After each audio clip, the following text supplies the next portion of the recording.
স্বামী স্ত্রী এক খাটে আপনারা ঘুমাচ্ছেন, রসুলের পরিবার নিয়ে, রসুলের ঘর নিয়ে কি সুন্দর সুখ তাদের দাম্পত্য জীবনে ছিল। এগুলো নিয়ে যদি ওয়াজ করি 2 ঘন্টা চলে যাবে, কিন্তু একটু বলা দরকার, পরে বলতেছি, একটু অপেক্ষা করেন। শোনেন, আমি লাইনটা তাছাড়া ভুলে যাব। এদিকে এদিকে এদিকে আপনার বউ স্বপ্নে আপনাকে বাদ দিয়ে আরেকটা ছেলের হাত ধরিয়া এ রাবিয়া পার্কে ঘুরতেছে। আপনি যদি টিয়ার পান কি করবেন? কথা কর নাকি ভাই? কি করবেন? বাটাম ফাটে ফেলে দিবেন? আচ্ছা, বইয়ের বাটাম কোনটা? আমি তো চিনি না। পিঠ হলো বাটাম। আচ্ছা ঠিক আছে, শিখলাম আপনাদের কাছে। রাগ করতেছেন আপনারা, মন খারাপ করবেন না। শোনেন, আপনার বউ স্বপ্নে কি দেখে আপনি জানেন? আবার আপনি স্বপ্নে আপনার বউকে বাদ দিয়ে আর একটা মেয়ের হাত ধরে বগুড়া নিউ মার্কেটে ঘুরতেছেন, নিউ মার্কেটে ঘুরতেছেন। যদি আপনার বউটা কি করতো? ঝাঁটা দেয় পিঠে খাট থেকে নামায় দিত। কিন্তু স্বামী কি স্বপ্নে দেখে বউ জানে না, বউ কি স্বপ্নে দেখে স্বামী জানে না। স্বপ্ন তো স্বপ্নই, স্বপ্ন যার জানেও সেই। কথা কন ঠিক কি না? রাগ করবেন? মাঝে মাঝে স্বপ্নে দেখেন সাপ তারা করছে, ঘুমোতে করে দেখি না সাপ নেই। মাঝে মাঝে স্বপ্নে দেখি বাড়িতে আগুন লেগে পুড়ে শেষ হয়ে গেছে, ঘুমোতে করে দেখি না সব ঠিকই আছে। মাঝে মাঝে স্বপ্নে দেখি আপনি আমি মারা গেছি, বউ বাচ্চা কান্না কাটি শুরু করেছে, ঘুমোতে করে দেখি না পাশে আছি। স্বপ্ন তো স্বপ্ন। কথা বলেন ঠিক কিনা? যুবকেরাও স্বপ্ন দেখে, দেখে না? যারা অবিবাহিত যুবক দেখবেন পুরো ঘরে দেশি বিদেশি নায়িকাদের ছবি দিয়ে ঘর সাজানো, ঘুমানোর আগে ওই নায়িকাদের ছবি দেখা নফল মনে করে। কথা কর না কেন? ছবির দিক তাকায় আর বলে, আরে এরকম একটা মেয়ে যদি বউ পাইতাম, নায়িকার মতো যদি বউ পাইতাম। ঘুমের ঘরে দেখবে নায়িকার বুকের উপর। কথা কন ঠিক কিনা? এ যুবক, উল্টা পাল্টা স্বপ্ন তুমিও দেখো। উল্টা পাল্টা স্বপ্ন আমরা অনেকেই দেখি। কথা বলেন ঠিক কিনা? স্বপ্ন তো স্বপ্ন। ঘুম ভেঙে গেলে আর কোনো কিছু থাকে না। ভাঙ্গা ঘরে শুয়া কোটিপতি হওয়ার স্বপ্ন দেখে। কথা বলে সিরিয়া খেতায় শুয়া থেকে লাখ টাকার স্বপ্ন দেখে। ঘুমের তালে বলে এক কাপ চা দিয়ে যা, থাপ্পড় মেরে দেখে ওই সিরিয়া খেতায় চা দিবে কি। এরকম আছে না নাই বাজান? এ যুবক, তোমরা আবার আপডেট হয়ে গেছো, যুবকদের বোঝা কঠিন। এক যুবক দেখি প্রেমিকার হাতে ডাব দিয়ে বলতেছে, খাও সোনা, চেহারাটা খারাপ হয়ে গেছে। মেয়েটা এবার পাইপ লাগায় ডাবের পানি খায়। ছেলে বলতেছে, যদি অনুমতি পাই আমি একটু অন্য সিস্টেমে খাবো। কি কয়? তোমার মুখে পাইপ লাগায় আমি খাবো। বলে, এটা তো কথা ছিল না। কিসের অনুমতি লাগবে? আমি তো তোমারই। কথা কয় না কেন? এইবার ছেলে মেয়ের পাইপ মুখে পাইপ লাগায় খাইতেছে। হাই রে জামানা, কি আপডেট জামানা এসে গেল। কথা বলেন না কেন আপনারা? নিজের বউরে কোনোদিন ডাব কিনে খাওয়ায় না, পরকীয়া যে নারীর সাথে করে ওরে ডাব কিনে খাওয়ায়। নিজের মা বাবারে ডাব কিনে খাওয়ায় না, বান্ধবীরে ডাব কিনে খাওয়ায়। আসে না? নিজের শরীরের কাপড় ছেঁড়া কিন্তু এমবি তুলে ভিডিও কর। জীবন চলে যাবি তো মোবাইলের এমবি তোলা বন্ধ হবি না। কথা বলে না কেন? পেটে ভাত নাহি থাক, পরনে কাপড় নাহি থাক।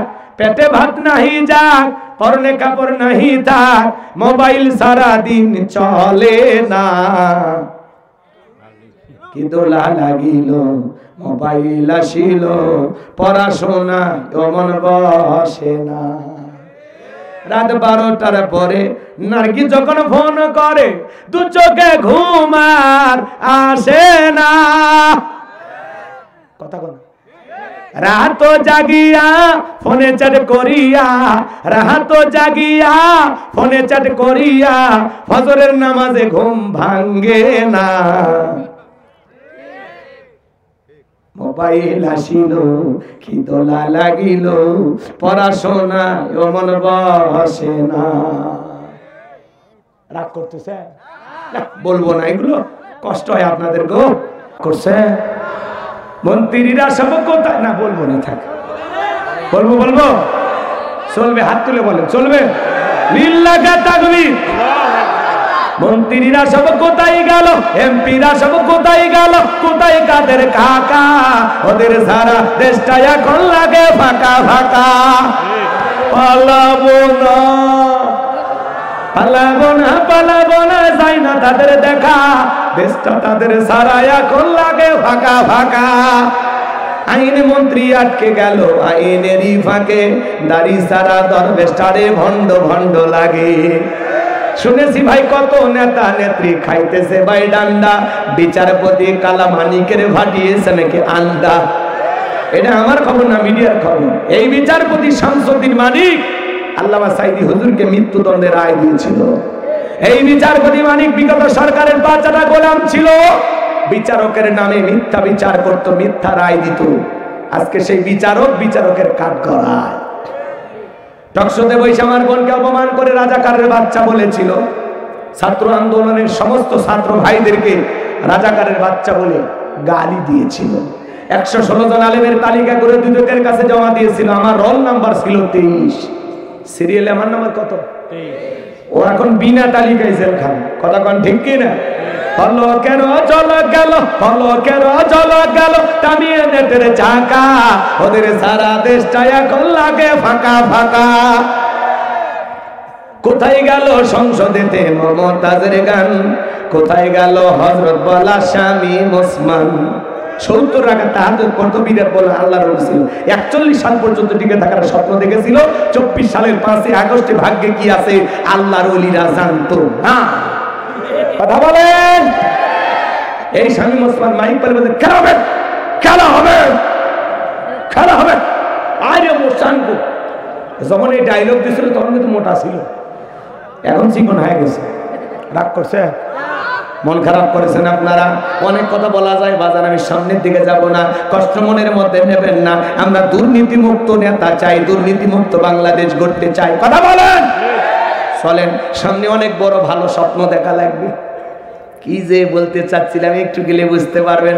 আমার ভাইয়েরা গভীর মনোযোগ দিয়ে শুনবেন। হযরত আলী বলতেছে, এই মক্কার কাফেরের বেটা আমর, তোর যদি সাহস থাকে তাকটা পার হয়া নবীজির কাল্লা নিতে যা। এ আয় আয় আয়। বাড়িতে চোর ঢুকছে, বাড়িওয়ালা লেবরা দুটো পায় না, কিছু না পারুক, বাড়িওয়ালা যদি খালি একটা আওয়াজ দেয়, কে রে, চোর থাকবে না ভাগে দৌড়বে। একটা আওয়াজে অনেক কিছু। মুসলমানের হাতিয়ার হলো লিল্লাহি তাকবীর, আল্লাহু আকবার। আল্লাহু আকবারের স্লোগান মুসলমান যদি ঠিকঠাক ভাবে দিতে পারে, আর এই স্লোগান যদি বাতিলের কান পর্যন্ত পৌঁছে, ওই জালেমেরা, ওই বাতিলেরা লঙ্গি পরার টাইম পাবে। লিল্লাহি তাকবীর, আওয়াজ আওয়াজ। একটা আওয়াজে অনেক কিছু। শক্তি না থাকে একটু মশাল নেবেন, দেখবেন এমনি সব ঠিক হয়ে যাবে। কথা কন। এবার হযরত আলী আর আমর বাজা বাজা ভাব, পুরো ঘটনাটাই শুনবেন আপনারা। কারা কারা একটু হাত করেন তো বাজা, শুনবেন তো ইনশাআল্লাহ। হযরত আলীর সাথে আমরের কি ঘটনা বলবো বলবো। আমার ভাইয়ের ওই যে বলতেছিলাম, জালেম বাদশা বখতে নাসরের কথা মনে আছে না নাই? যাকে আল্লাহ রাব্বুল আলামিন পুরো পৃথিবীর রাজত্ব পাওয়ার ক্ষমতা দিয়েছিলেন। ওই জামান আল্লাহ তার একজন পয়গম্বর পাঠিয়েছিলেন, সেই নবীর নাম ছিল দানিয়েল আলাইহিস সালাম। আল্লাহ নবী দানিয়েল আলাইহিস সালাম তখন তার বনি ইসরাঈল উম্মতদেরকে ডেকে বলেন, ইয়া বানি ইসরাঈল যাকুরু নি'মাতি আল্লাতী আন'আমতু আলাইকুম ওয়া আন্নী ফাদ্দালতুকুম আলাল আলামিন।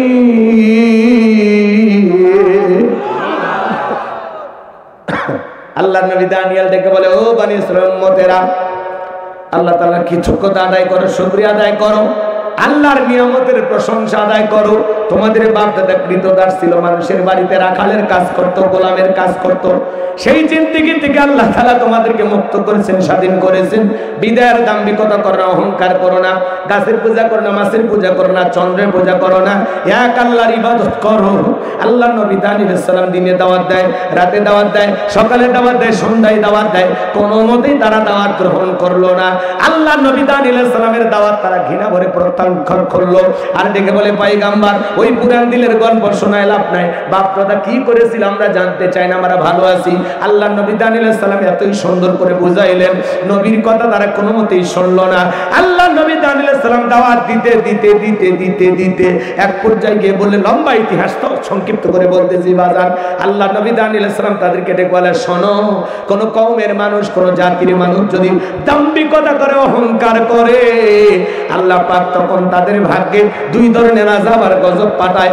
এক নাম্বার হলো আসমান জমিনের গজব দিয়ে, আযাব দিয়ে আল্লাহ তাদেরকে ধ্বংস করে দেয়, আর না হয় তাদের ভাগ্যে জালেম শাসক পাঠায়া দেয়। দেশের জনগণ হবে যেমন, নেতাও হবে তেমন। বুঝেন না? আপনি এক নাম্বার নেতা এক নাম্বার, আপনি দুই নাম্বার নেতাও দুই নাম্বার। আপনি সিটার নেতা হবে ডবল সিটার, আপনি বাটপার নেতা হবে বিশ্ব বাটপার, আপনি চোর নেতা ডাকাত। কথা ঠিক। আপনার চরিত্র যেমন, আপনার নেতাও হবে তেমন। বুঝেন নাই? সামনে যায় বুঝে বলবো, কষ্ট হয়। আল্লাহ নবী দানিয়েল ডেকে বলে, শোনো, এখনো সময় আছে, তোমরা আল্লাহর দিকে ফিরে আসো, আল্লাহর ইবাদত করো। কোনো মতেই যখন তারা দাওয়াত গ্রহণ করলো না, বনি ইসরাঈল উম্মতেরা ছিল ঠেটা, এরা ছিল খুব বেশি চালাক, খুব চালাক, খুব চালাক। আল্লাহর পয়গম্বরের কথা শুনলো না। তখন আল্লাহ পাক তখন ওই বনি ইসরাঈল উম্মতের উপরে জালেম শাসক বাদশা বখতিয়ানাসরকে পাঠায়া দিল। বাদশা বখতিয়ানাসর ক্ষমতার চেয়ারে বসার পরে হাজার হাজার মানুষদেরকে গ্রেফতার করতে লাগলো, নিরপরাধ মানুষদেরকেও গ্রেফতার করতে লাগলো। শুধু তাই নয়, আল্লাহ নবী দানিয়েল আলাইহিস সালাম সহ তার ৭০,০০০ উম্মতকে জেলখানায় বন্দী করলো। নবী মানুষ জেলখানায়, জোরে বলেন কোন জায়গায়? নবী যদি জেলখানায় যায়, মাঝে মাঝে নায়েবে রাসূলের ভূমিকা যারা পালন করবে, কোরআন সুন্নাহর হক কথা বলবে, তাদেরকে মাঝে মাঝে বাতিলেরা জেলখানায় ধরে নিয়ে যাবে। চোর বাটপার ধর্ষণকারী জেলখানায় গেলে সম্মান কমে, আর আলেমেরা হক কথা বলে কোরআনের সঠিক দাওয়াত দিতে গিয়ে যদি জেলখানায় যায়, আলেমদের সম্মান কমে না বাড়ে। ডক্টর মিজানুর রহমান আজহারি ভাই ওরা ষড়যন্ত্র করে বিদেশে পাঠিয়েছিল, এতে আজহারি ভাইয়ের সম্মান কমেছে না বেড়েছে? লক্ষ লক্ষ মানুষ তার কণ্ঠে কোরআনের তাফসীর শোনার জন্য ছুটে যায়, কথা বলেন ঠিক কিনা? মুফতি আমির হামজা ভাই ৩ বছর জেলখানায় ছিলেন, জেলখানা থেকে বের হওয়ার পরে সম্মান কমেছে না বেড়েছে? শাইখুল হাদিস আল্লামা মামুনুল হক ষড়যন্ত্র করওয়ালা জেলখানায় ঢুকিয়েছিল, জেলখানা থেকে বের হওয়ার পরে আল্লামা মামুনুল হকের সম্মান কমেছে না বেড়েছে? তার মানে কি বুঝলেন? মাঝে মাঝে নায়েবে রাসূলের ভূমিকা যারা পালন করবে, কোরআন সুন্নাহর হক কথা যারা বলবে, মাঝে মাঝে বাতিলেরা টার্গেট করে তাদেরকে ভিতরে ঢোকাবে। বুঝেন নাই? ময়না পাখি মিষ্টি কথা বলতো, ওই জন্য তো খাঁচাই বন্দি করে শেষ করে ফেলে দিল, কথা আর শুনতে দিল না। ওরা জানে ময়না পাখি যেভাবে মিষ্টি মিষ্টি কথা বলে, একবার যদি মানুষ বুঝতে ফেলে দেয় কোরআন সুন্নাহ, তাহলে তো আমাদের মাতবরি থাকবে না, ক্ষমতার চেয়ার থাকবে না। এই দেশের মানুষ কোরআন বুঝুক, কোরআন মোতাবেক চলুক, এক শ্রেণীর মানুষ চায় না। কথা বলেন না কেন? কিন্তু ওরা মুসলমান, ওরা কি নামের মুসলমান। বলে না, আমরা তো অন্যভাবে চিন্তা করি, কোরআন হাদিস এগুলোর মধ্যে রাজনীতি আছে বলে আমাদের মনে হয় না। ওরা চোখ থাকতে অন্ধ, এদেরকে বুঝে লাভ নেই, এরা বুঝবেও না, ওদের ওইভাবেই ওরা তৈরি হয়েছে। কোথায় বুঝাইতে গেলে আপনার বদনাম দিয়ে দেবে, ট্যাগ লাগাই দেবে। কথা বলে ঠিক না? ডক্টর মিজানুর রহমান আজহারি ভাই সেদিনে যশোরে বয়ান করতে গিয়ে ২-১টা কথা বলে দিছে, অনেকের মাথা গরম হয়ে গেছে। আরে ভাই, উনি তো আর কারো নাম নিয়ে বলেনি, একটু বলছি, আপনি কেন নিজের গায়ে মাখাইতেছেন, পায়ে পা দিয়ে ঝগড়া করতেছেন? আপনি এটা শুনেও না শুনেও বান করেন, যখন কথার পাল্টা জবাব দিতে যাবেন তখনই ঝামেলা। কথা বলেন না কেন? আপনার চুপ থাকা ভালো, এত অতিরিক্ত বুঝলে সমস্যা আমাদের। কথা কি বুঝতে পারতেছেন? একটু চুপ থাকবেন, সচেতন থাকবেন, সব কথার উত্তর দিতে নাই। কথা বুঝেন না? সব কথার উত্তর দিতে নাই। যদি উত্তর দিতে চান, মানুষ তখন বুঝবে এই দোষটা এদের ভিতরে আসে। কথা কয় না কেন? না থাকলে আপনি খেললেন কেন? আপনার তো খেবার কথা না। হুজুর ওয়াজে কি কইল না কইল ওইটা না আপনার মাথা ব্যথা থাকলে হবে? আল্লাহ আমাদের সঠিক বুঝদান করুন। একটু জোরে বলুন আমিন। আমার ভাইয়েরা, সামনের দিকে যায়। এজন্য মিজানুর রহমান আজারি ভাইকে নিয়ে যারা সমালোচনা করতেছে, আল্লাহ যেন তাদের হেদায়েত দান করেন, সঠিক বুঝ দান করেন। জোরে বলুন আমিন। আপনারা সবাই এক জায়গায় হয়ে তো এরকম মানুষ চড়াইতে পারবেন না। এজন্য বিদায় আলেমদের পিছে লাগবেন না। অতীতে আলেমদের পিছে লেগেছিল যারা, পরাজিত হয়েছে তারা। ভবিষ্যতে আলেমদেরকে বেইজ্জত করবে যারা, একদিন তারাও পরাজিত হবে। কথা বলেন ঠিক কিনা? আমার ভাইরা চলুন সামনের দিকে যাই। আমি যে কথা বলতে চাচ্ছিলাম বাজান, আল্লাহ নবী দানিয়েল আলাইহিস সালাম জেলখানায় উম্মতদেরকে ডেকে বলেন, ও আমার উম্মতেরা, কই গেল গাড়ি বাড়ি, কই গেল টাকার অহংকার, কই গেল ক্ষমতার বাহাদুরি? এই দিনের ভয় তো আমি তোমাদেরকে দেখাইছিলাম। উম্মতদের ডেকে বলে, পয়গম্বর, আপনার কথা যে দিবালোকের মতো সত্য হবে আমরা বুঝতে পারি নাই গো পয়গম্বর। ও আল্লাহর নবী দানিয়েল, আমরা বুঝতে পারি নাই, আমাদের ভুল হয়ে গেছে। এখন থেকে আর গাছের পূজা করব না, মাছের পূজা করব না, চন্দ্রের পূজা করব না, এক আল্লাহর ইবাদত করব। আপনি যা বলবেন আমরা তাই শুনবো। আমরা তওবা করে আল্লাহর পথে ফিরে আসতে চাই। বলেন আল্লাহু আকবার। আল্লাহ নবী দানিয়েল আলাইহিস সালাম বলেন, শোনো, রাত 12টার পরে আমি যখন আল্লাহ বলে ডাক দেব, আমার সঙ্গে তোমরা সবাই ঘুম থেকে জাগ্রত হয়ে আল্লাহ বলে ডাক দিবা। আল্লাহর পয়গম্বর গভীর নিশীথে আল্লাহ বলে ডাক দিয়েছেন। চিৎকার মেরে ডেকে বলেন আল্লাহ। ভালোবেসে ডাক দেন আল্লাহ। পয়গম্বর আল্লাহ আল্লাহ বলে ডাক দিয়া কাকুতি মিনতি সহকারে উম্মতদেরকে নিয়ে সিজদায় লুটিয়ে পড়লেন। চোখের পানি ছেড়ে দিয়ে কান্নাকাটি করতে লাগলেন, আল্লাহ আমার উম্মতেরা ভুল বুঝতে পেরেছে, তারা আর গুনাহ করবে না, অপরাধ করবে না, আর তারা ভুলভাল পথে পরিচালিত হবে না। এখন থেকে তারা একমাত্র আপনার ইবাদত করবে, আপনার গোলামি করবে। আল্লাহ গো, আপনি আমার উম্মতদেরকে মাফ করে দেন। নবী যখন চোখের পানি ছেড়ে দিয়ে দোয়া করেন, আল্লাহ দিকে বলে, পয়গম্বর দোয়া মঞ্জুর হয়ে গেছে, আর কান্নাকাটি করতে হবে না। আমি আল্লাহ ওয়াসিরেই বাদশা বখতিয়ানাসরের জেলখানা থেকে মুক্ত করার ব্যবস্থা করব। বলুন আল্লাহু আকবার। আর একটু জোরে বলেন না আল্লাহু আকবার। এইবার আল্লাহ তাআলা বাদশা বখতিয়ানাসরকে রাতের বেলায় এমন একটা মারাত্মক স্বপ্ন দেখায় দিয়েছে। ওই স্বপ্ন দেখে বাদশা বখতিয়ানাসর ঘুম থেকে চিৎকার মেরে উঠছে। আশেপাশের নিরাপত্তা কর্মী যারা আছে, সিকিউরিটির দায়িত্ব যারা পালন করতেছিল, দৌড়ে এসে বলে, নেতা এত জোরে চিৎকার মেলেন, ব্যাপারটা কি বুঝতে পারলাম না। বলে, চেহারাটা দেখে বোঝো না আমি আতঙ্কে আছি, ভয় নিয়ে আসি। তাড়াতাড়ি করে এই দেশের যত স্বপ্নের দাবি তোমাদেরকে বলতে হবে। জনগণ ডেকে বলে, বাদশা এ তো পাগলামি কথা, স্বপ্ন দেখেছেন আপনি, আমরা কিভাবে বলবো?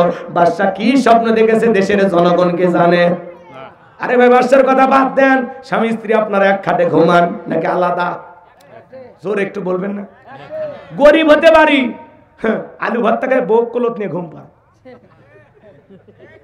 আর ধনী কোটি টাকার মালিক বউ কাছে ঘেঁষতে যায় না, বউ আলাদা রুমে, স্বামী আলাদা রুমে, দাও কুড়েলের সম্পর্ক, শান্তি নাই।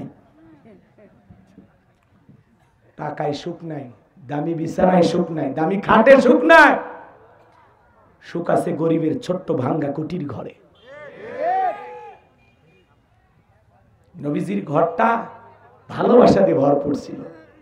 দামি আসবাবপত্র ছিল না, দামি ফার্নিচার ছিল না।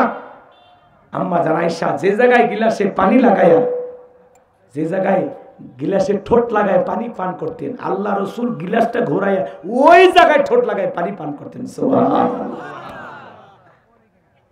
আম্মা জান গোস্ত খেয়ে কিছুটা যদি রেখে দিতেন, আল্লাহ রসুল ওইটা চট করে নিয়ে খেয়ে ফেলে দিতেন। আম্মা জান হাড় খেয়ে যদি রেখে দেয়, রসুল ওই ফেলে দেওয়া হাড় নিয়ে চোষা শুরু করে। সুবহানাল্লাহ, কি মোহাব্বত, কি ভালোবাসা ছিল। মোবাইলেতে পিছনে যা মোবাইল আলাপ করলে কি প্রেমিকের সাথে আলাপ করেন? ভাতিজা বসো বসো, তোমাদের ওয়াজ হচ্ছে, কষ্ট পাচ্ছেন আপনারা? কি বলছিলাম ভুলে গেছেন আপনারা? তাহলে এদিক খেয়াল করেন, স্বামী স্ত্রী এক খাটে আপনারা ঘুমাচ্ছেন, রসুলের পরিবার নিয়ে, রসুলের ঘর নিয়ে কি সুন্দর সুখ তাদের দাম্পত্য জীবনে ছিল। এগুলো নিয়ে যদি ওয়াজ করি 2 ঘন্টা চলে যাবে, কিন্তু একটু বলা দরকার, পরে বলতেছি, একটু অপেক্ষা করেন। শোনেন, আমি লাইনটা তাছাড়া ভুলে যাব। এদিক এদিক এদিক। আপনার বউ স্বপ্নে আপনাকে বাদ দিয়ে আর একটা ছেলের হাত ধরিয়া এ রাবিয়া পার্কে ঘুরতেছে, আপনি যদি টের পান কি করবেন? কথা কন নাকি ভাই? কি করবেন? বাটাম ফাটে ফেলে দিবেন? আচ্ছা বইয়ের বাটাম কোনটা আমি তো চিনি না। পিঠ হলো বাটাম। আচ্ছা ঠিক আছে, শিখলাম আপনাদের কাছে। রাগ করতেছেন আপনারা, মন খারাপ করবেন না। শোনেন, আপনার বউ স্বপ্নে কি দেখে আপনি জানেন না। আবার আপনি স্বপ্নে আপনার বউকে বাদ দিয়ে আর একটা মেয়ের হাত ধরে বগুড়া নিউ মার্কেটে ঘুরতেছেন, নিউ মার্কেটে ঘুরতেছেন। যদি আপনার বউকে কি করতো? ঝাঁটা দেয় পিঠে খাট থেকে নামায় দিত। কিন্তু স্বামী কি স্বপ্নে দেখে বউ জানে না, বউ কি স্বপ্নে দেখে স্বামী জানে না। স্বপ্ন তো স্বপ্নই, স্বপ্ন যার জানেও সেই। কথা কন ঠিক কি না? রাগ করবেন? মাঝে মাঝে স্বপ্নে দেখেন সাপ তারা করছে, ঘুমোতে করে দেখি না সাপ নেই। মাঝে মাঝে স্বপ্নে দেখি বাড়িতে আগুন লেগে পুড়ে শেষ হয়ে গেছে, ঘুমোতে করে দেখি না সব ঠিকই আছে। মাঝে মাঝে স্বপ্নে দেখি আপনি আমি মারা গেছি, বউ বাচ্চা কান্না কাটি শুরু করেছে, ঘুমোতে করে দেখি না পাশে আছি। স্বপ্ন তো স্বপ্ন। কথা বলেন ঠিক কিনা? যুবকেরাও স্বপ্ন দেখে, দেখে না? যারা অবিবাহিত যুবক দেখবেন পুরো ঘরে দেশি বিদেশি নায়িকাদের ছবি দিয়ে ঘর সাজানো। ঘুমানোর আগে ওই নায়িকাদের ছবি দেখা নফল মনে করে। কথা কর না কেন? ছবির দিক তাকায় আর বলে আরে এরকম একটা মেয়ে যদি বউ পাইতাম, নায়িকার মতো যদি বউ পাইতাম। ঘুমের ঘরে দেখবে নায়িকার বুকের উপর। কথা কন ঠিক কি না? এ যুবক, উল্টা পাল্টা স্বপ্ন তুমিও দেখো। উল্টা পাল্টা স্বপ্ন আমরা অনেকেই দেখি। কথা বলেন ঠিক কি না? স্বপ্ন তো স্বপ্ন। ঘুম ভেঙে গেলে আর কোনো কিছু থাকে না। ভাঙ্গা ঘরে শুয়া কোটিপতি হওয়ার স্বপ্ন দেখে। কথা বলে সিরিয়া খেতায় শুয়া থেকে লাখ টাকার স্বপ্ন দেখে। ঘুমের তালে বলে এক কাপ চা দিয়ে যা, থাপ্পড় মেরে দেখে ওই সিরিয়া খেতায় চা দিবে কি। এরকম আছে না নাই বাজান? হে যুবক, তোমরা আবার আপডেট হয়ে গেছো, যুবকদের বোঝা কঠিন। এক যুবক দেখি প্রেমিকার হাতে ডাব দিয়ে বলতেছে খাও সোনা, চেহারাটা খারাপ হয়ে গেছে। মেয়েটা এবার পাইপ লাগায় ডাবের পানি খায়। ছেলে বলতেছে যদি অনুমতি পাই আমি একটু অন্য সিস্টেমে খাবো। কি কয়? তোমার মুখে পাইপ লাগায় আমি খাবো। বলে এটা তো কথা ছিল না। কিসের অনুমতি লাগবে? আমি তো তোমারই। কথা কয় না কেন? এইবার ছেলে মেয়ের পাইপ মুখে পাইপ লাগায় খাইতেছে। হাই রে জামানা, কি আপডেট জামানা এসে গেল। কথা বলেন না কেন আপনারা? নিজের বউরে কোনোদিন ডাব কিনে খাওয়ায় না, পরকীয়া যে নারীর সাথে করে ওরে ডাব কিনে খাওয়ায়। নিজের মা বাবারে ডাব কিনে খাওয়ায় না, বান্ধবীরে ডাব কিনে খাওয়ায়। আসে না? নিজের শরীরের কাপড় ছেঁড়া কিন্তু এমবি তুলে ভিডিও কর। জীবন চলে যাবি তো মোবাইলের এমবি তোলা বন্ধ হবি না। কথা বলে না কেন? পেটে ভাত নাহি থাক, পরনে কাপড় নাহি থাক। পেটে ভাত নাহি যাক, পরনে কাপড় নাহি থাক। মোবাইল সারা দিন চলে না। কি দোলা লাগিল মোবাইল আসিল, পড়াশোনা মন বসে না। রাত 12টার পরে নার্গি যখন ফোন করে, দু চোখে ঘুম আর আসে না। কথা বল। রাত জাগিয়া ফোনে চ্যাট করিয়া, রাত জাগিয়া ফোনে চ্যাট করিয়া, ফজরের নামাজে ঘুম ভাঙ্গে না। মোবাইল আসিল কি দোলা লাগিল, পড়াশোনা মন বসে না। রাগ করতেছে? বলবো না, এগুলো কষ্ট হয় আপনাদের গো। আমার ভাইরা সামনের দিকে যাই, যদি সময় হয় আর বলবো, মন খারাপ করবেন না।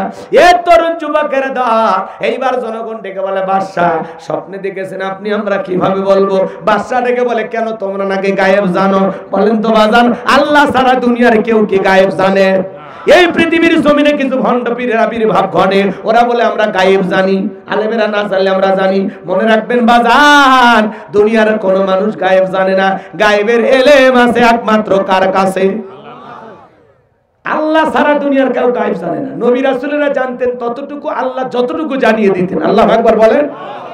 শোনেন শোনেন, যারা বলবে আমরা গায়েব জানি, ওরে ধরে নিয়ে যাবেন অন্ধকার রুমে, আচ্ছা তারে পিটাইবেন। পিটানোর পরে বলবেন গায়েবে মার দিলাম, কারো কাছে বলবি না, বললে ধ্বংস হয়ে যাবি। হযরত ওমরের জামানায় আবু মুসা আশআরী রাদিয়াল্লাহু তাআলা আনহু একটি এলাকার গভর্নরের দায়িত্ব পালন করতেছেন। 1 মিনিটে ঘটনাটা বলে দিলে ভালো করে বুঝবেন। আমার ভাইরা একজন যা বলতেছে, ও নবীর সাহাবী, আমাদের গভর্নর আবু মুসা আশআরী, তোমার কাছে আমি একটা প্রশ্ন করতে চাই। আলিফ লাম মিম, আলিফ লাম রা, ইয়াসিন, তাহা, আলিফ লাম মিম সাদ নুন কাফ, এগুলোর অর্থ কি তুমি জানো? আবু মুসা আশআরী রাদিয়াল্লাহু তাআলা অনেক জ্ঞানী সাহাবী ছিলেন।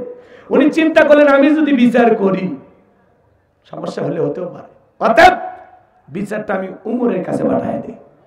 একখানা চিঠি লিখে বললেন, যাও এই চিঠি দেখাবা আর উমরের কাছে যা, তুমি যে আমাকে যেভাবে প্রশ্ন করেছো এইভাবে প্রশ্ন করবা। এইবার চলে গেলেন খলিফাতুল মুসলিমিন আমিরুল মুমিনিন কাছে, যা বলে, আমাদের গভর্নর আবু মুসা আশআরী রাদিয়াল্লাহু তাআলা আপনার কাছে পাঠিয়েছেন, কি সংবাদ? বলে একটি খবর আছে। বলে একটু অপেক্ষা করো, আমি আসতেছি। কিছুক্ষণ পরে হযরত ওমর ফারুক আসলেন। বলে তুমি কি বলতে চাও এবার বলো। এইবার এই ব্যক্তি প্রশ্ন করে, আলিফ লাম মিম, আলিফ লাম রা, তাহা, ইয়াসিন, নুন কাফ, এগুলোর অর্থ কি আপনি জানেন? আল্লাহ এগুলোর ভিতরে কি এমন আমলের কথা বলেছে, আমি কিভাবে আমল করব যদি না জানি? হযরত ওমর ফারুক বুঝতে পেরেছেন এর ঘাড়ে শয়তান চাপছে। কে চাপছে? শয়তান। খেজুরের ডাল কেটে আনার নির্দেশ দিলেন যে যাও খেজুরের ডাল কেটে নিয়ে এসো। খেজুরের ডাল দিয়ে ভাই আচ্ছা তারে বিটান শুরু, সেই পিটন দিয়া ভর্তি করাইছে। চিকিৎসা করার পরে সুস্থ হয়েছে, আবার পিটন, আবার সুস্থ হয়েছে, আবার পিটন। এবার তৃতীয়বার যখন সুস্থ হয়েছে, কয় ও খলিফা আর বাইরের না, শয়তান যেটা ঘাড়ে চাপছিল চলে গেছে। কেন? কয় আলিফ লাম মিম, আলিফ লাম রা, এগুলোর ভিতরে আমলের যদি কোনো কিছু থাকতো আল্লাহ বিশ্বনবীর মাধ্যমে আমাদের কাছে উন্মুক্ত করে দিতেন, জানিয়ে দিতেন। বিদায় এগুলো হলো হরফে মুকাত্তাআত, এগুলোর অর্থ আল্লাহ ছাড়া কেউ জানে না। এটা হলো কোরআনের ভিআইপি পাসওয়ার্ড। আল্লাহ বলে, কত পণ্ডিত অর্জন করেছো, একটার অর্থ করে দেখাও। তোর জ্ঞান কত, একটার অর্থ করে দেখাও। আল্লাহ একেবারে ব্রেক ধরে দিতেছে, সামনে যাবার কোনো সুযোগ নেই। আজ পর্যন্ত কোন পণ্ডিত, কোন সাহিত্যিক, কোন লেখক, কোন বৈজ্ঞানিক বলতে পারেনি যে আমি একটা হরফের এগুলো অর্থ করে দেব। পারছে? কিয়ামত পর্যন্ত পারবে না। এগুলোর ভিতরে কি আছে আল্লাহ ভালো জানে। আমলের কিছু থাকলে আল্লাহ জানিয়ে দিতেন। কথা বোঝা গেল?